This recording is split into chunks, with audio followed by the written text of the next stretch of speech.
Oh, but it's still in. I got gotcha. Okay. No, you're fine. You're fine. We'll get. That game is it still? It's stockpiled. Who is Kiwani Hall? What's that? Who did Kiwani Hall? I don't know. Pearson. Okay, but it's Pearson going did. right now? Pearson. Okay. Sorry. Okay. Can you keep us updated on that? I've got a box at the end of the Illinois scores. Can you drive to Galesburg and shoot the end? So hey, Kaylin, I'm not going to worry about the Your time hand. because I highly doubt we're going to get that talk back, but we'll figure it out as we go. No, because we might go. Hey, no, just you're fine. But thank you for explaining that. Okay, shoot, guys, what do we got? Yeah. Oh, play of the night. Is there a play of the night in? Hey, Kaylin, can you move over the Rocky? Is Rocky your first play? Yeah. Yeah, we'll move over Galesburg Rocky, and then we'll talk about being in overtime. Ooh, but it's gonna be. You'll have to. It's a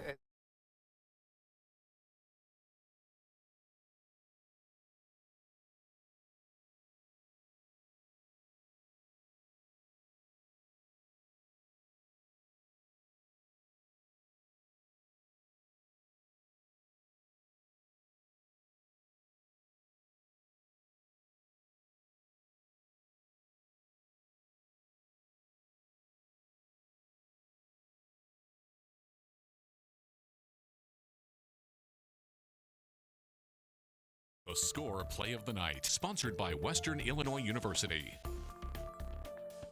That play of the night comes from Galesburg, Rock Island. We were hoping to talk with the winning coach, but they're still playing. Very first play from scrimmage. Your play of the night comes from Darius Tongo.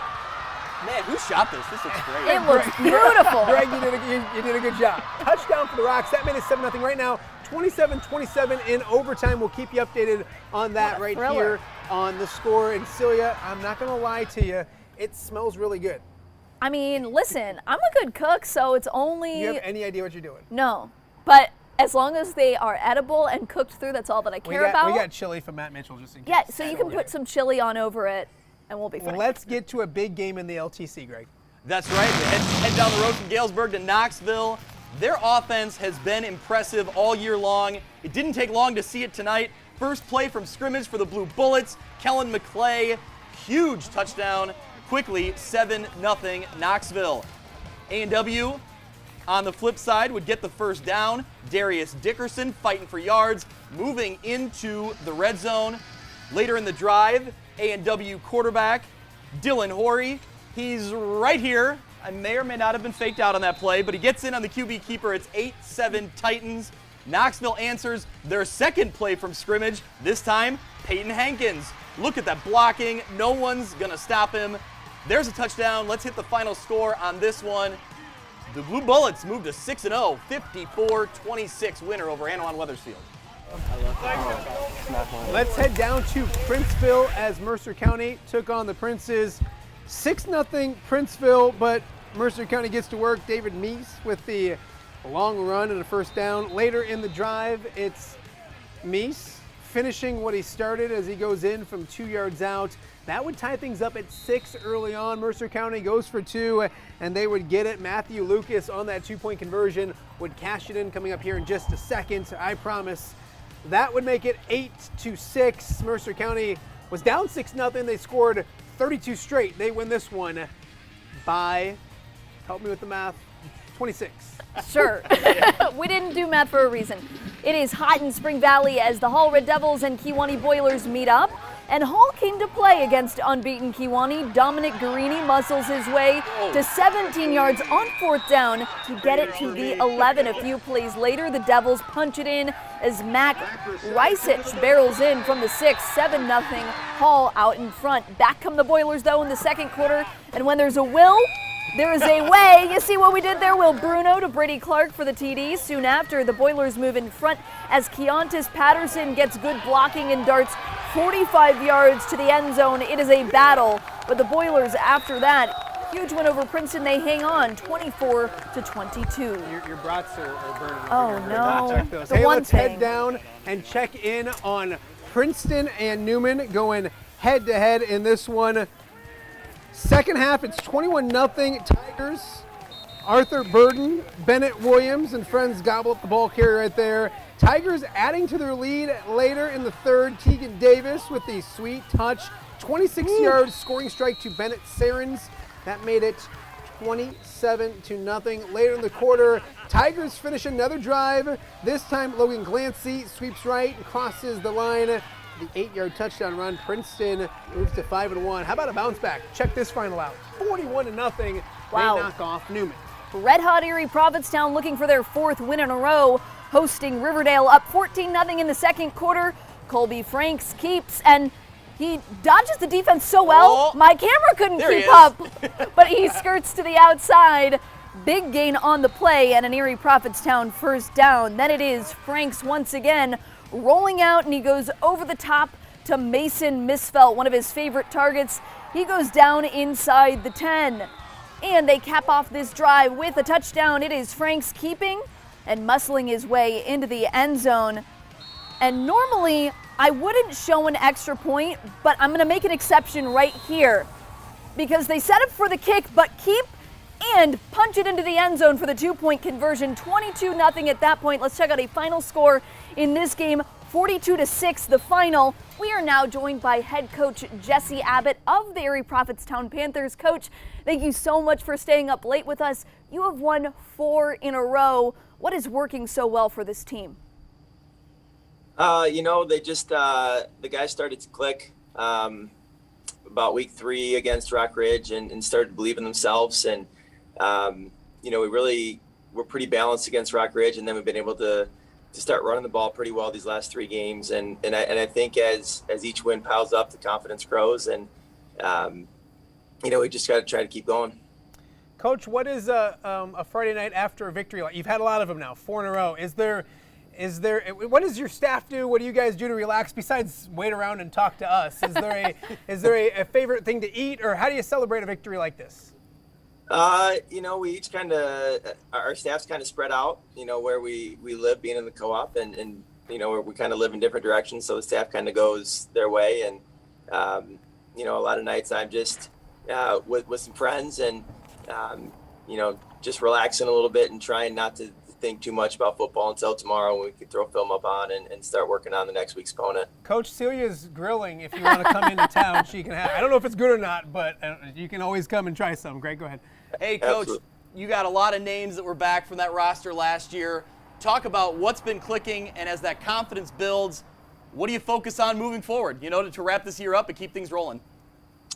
Well, yeah, we did bring a lot of especially skill guys back from our short spring season, and we kind of use that as a springboard into the fall, and really were able to jumpstart, especially offensively, maybe get into some things quicker than normally we do. And I think one of the things offensively that really has started to click is just how well these different guys, the skill guys, complement each other.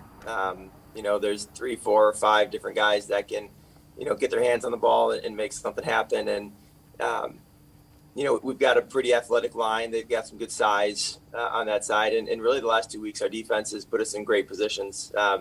Not a lot of total yards tonight, but we took a lot of advantage of short fields and did what we needed to do to get in the end zone. Coach, we appreciate you. Go enjoy the victory, get something to eat, and keep the wins coming. Good luck the rest of the way. Guys. We appreciate you. All right, let's get back to the action. We'll head out to Manlius for Bureau Valley taking on St. Bede. Bureau Valley looking good early on. Brock Foster will find the receiver and makes a nice move, and he goes into the end zone for the touchdown. That made it 7-0, home team in front. St. Bede coming right back. Tariq Fortney will pick up a first down right here as he takes the handoff, breaks a tackle. Nice piece of running as he makes another guy miss. A lot of work for a first down. That would lead to a touchdown by the Bruins. We'll show it to you. Anton Kane makes it 7-7. Low scoring. St. Bede wins a close one, 13-7. Your final score. Rockridge looking to get back to 500 after 2 close losses. The Rockets at Morrison 13-8, and Rockridge is punting, but Logan Baker blocks and recovers. Excellent field position for the Mustangs. And they would trot their way along down the field. Here's Carson Stratting, keeping and muscling his way to a big first down. They would not be able to score on that drive. and that it is the Rocket offense taking over. Braden Deem keeps nice gain on the play. Let's check out a final score in this one as the Rockets go on to win 27-8, the final score. Let's head to Rock Falls. Everyone thinking about the Rock Falls community, the Parker family after the loss of Brock Parker. Of course, a lot of donations and a moment of silence tonight before their game against Byron. Byron looking good early on. Drew Harper will run this one 51 yards to the end zone. They had an early lead. Rock Falls will look to answer as it's Booker Cross getting the ball. He goes 80 yards all the way to the house. Woo-wee. The Parker family smiling after this one. That made it 21-6. We'll show you a final score. Byron's really good. Thoughts and prayers continuing for the Rock Falls family. Let's check out the scoreboards from the Illinois side of the river. United scoring 66 tonight in an impressive victory. Rover Williamsfield winning one at home. More scores from the Illinois side. It's Mendota with an easy victory. Fulton on the road picking up a 42-14 win. It is Milledgeville with a big victory. Amboy wins on the road.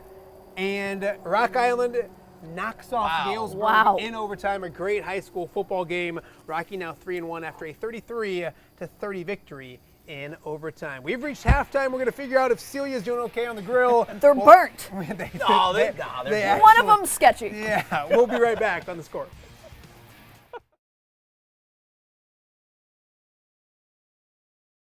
Guy, you know, he's just hanging Little out. crispy end. Just a crispy end. That was my tester. Sorry, Here, which I one is forgot this that one? you couldn't hear what he No, I was can. saying. Oh, you can? Oh, okay, cool. Yeah, no, they're fine. We're going to ask I the thought you question. couldn't, and I was So, like, Celia, oh no. Celia, at the end of the show, if we have time, we're going to put this one in a bun, and we're going to have him get a shot of it. And we're going to say, is this a burnt brat, or is this not a burnt brat? Because I think people like them that way. Oh yeah, aren't you supposed to get them crispy? Yeah. Not crispy, but charred. Ooh, charred. this one I don't know, though. Xander George, 10-yard touchdown run, wins it Paraki in overtime. Okay, hey, Kaylin, 33-30. we'll drop that post. Yep, so how heavy are we? Yeah. I think so. I think we have this. Yeah. Oh, I have a game for you. Okay, You're let's doing do this. Let's get rid of the Northeast Iowa West Liberty. scores. You're doing Northeast We West will Liberty. go. Do we have it Oh, somewhere? shoot, Yes. fan of the night. Hey, do you know about that fan of the night? Jordan, they all waved for the, do you know the name of the girl? Oh, no. Gosh darn it. I just wanted to get a video. No, you're right. Is Here it it on is. like Bettendorf's page, you think? Yeah, can we look? All it Yeah. is. Or, Oh, I bet it's is it that Charlie? Is that it? Here, I have a replacement. Maybe not. Maybe it's not. Koss will probably have it. He was at It's the game. one running play and then just touchdown. Hey, listen, hey, Weiss Kaylin, spinning. Weiss can you spinning. move the fan of the night And then this is a and the reverse. VO, move that? the animation reverse. and the fan of the night Okay. VO down to the D block for me. I need to get some information on it. So, and we're gonna not come back on camera. We're gonna come right in and do these 3 plays and then go to break. The 3 highlights, then go to break. So what are these highlights? I don't have anything on them. It goes, what does it go? What's next? Easton is Shelby, right? Did she send them to us? Yeah, I'm just, what's the order? I think It's I got out of me. order. It's you. That was Me, Drew Kent, Easton was the Valley, quarterback then for- Wilton Meepo. Okay, then Greg. Okay. So you're third. Okay, we need to.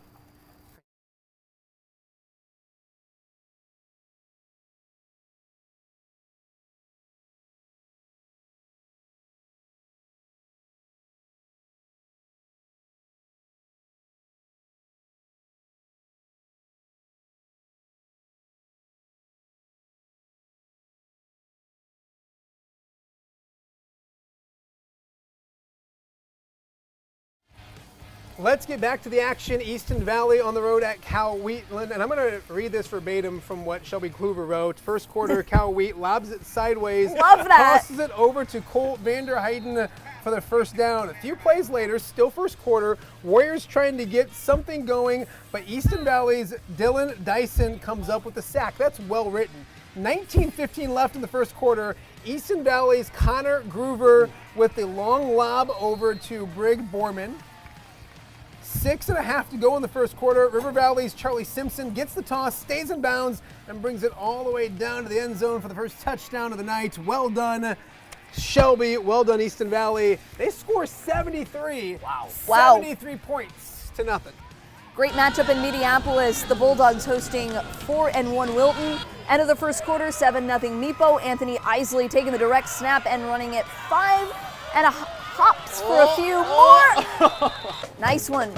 Takes it to the end of the first quarter. First play in the second quarter for Meepo. Ben Wolter throwing across his body to Cole Lipper for the 14-yard TD reception. It is now 14-0 Meepo. Next drive for Wilton. A low snap on this one, but Jackson Hole gets the carry and drives for a solid game. Wilton's punt would be blocked here, but Meepo recovers on the Wilton's 5. Let's check out a final score in this one. It is the Bulldogs with the 49-0 win. A great win for Meepo. All right, Monticello and Comanche. 7-7 second quarter. West Liberty and Oh, Northeast. West Liberty Northeast. Justin Weisvenning on the nice gain. Then it's Cale Parson. We're going to go a little trickeration, a little reverse to Cade Hughes. He's going to get in for the touchdown. That would make it 14-7. You gave me a script that said Comanche. You screwed me up. Anyway, final score, Northeast gets to win 2017. More of the score right after this.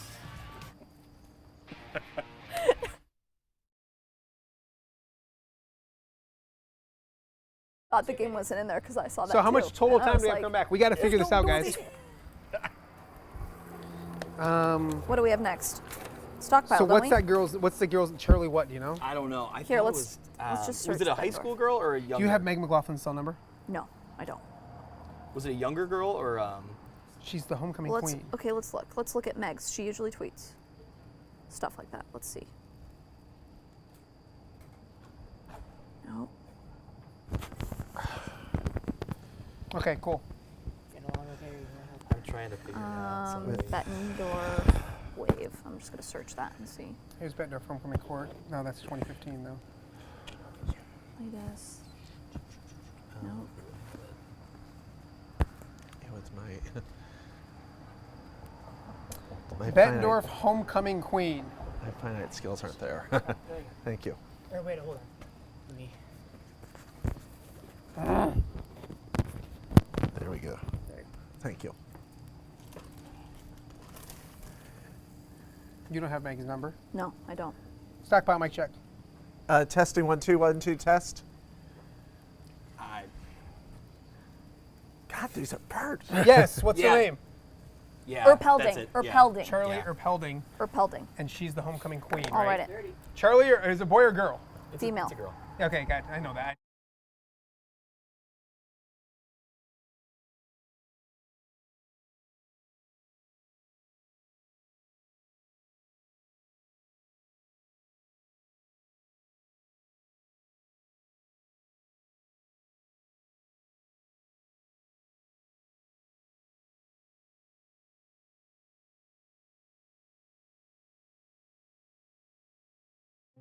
The Score Fan of the Night, sponsored by Millwright Local 2158. Fan of the night, our fans of the night. Check it out. End of the first quarter. Everyone at Bettendorf, Pleasant Valley and Bettendorf fans all waving to Charlie Erpelding. She's the homecoming queen, battling cancer in Iowa City, so they waved to the west to honor her. Classy, classy move by both teams.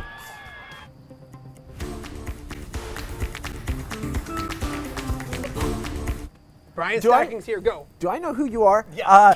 John Argo 3 touchdowns tonight, 11 for the season. But Moline, 1950 was the last time they shot 3 consecutive opponents in conference. Galesburg, Kiwani, and East Moline. First time since 1950. You're all over it. As we leave, people. Okay, Hard four okay, shutouts, this is I worse guess. than Can it you see looks. this? If you bring it down here, Oh Jordan. my. Okay, Is that What'd you good do or to not? it? Is that a good looking brat or not? That's what we call char, What did you and it's do to it? extremely gourmet. Let's Celia know. where? Hey, let Celia know on Twitter, and we'll see you guys next week.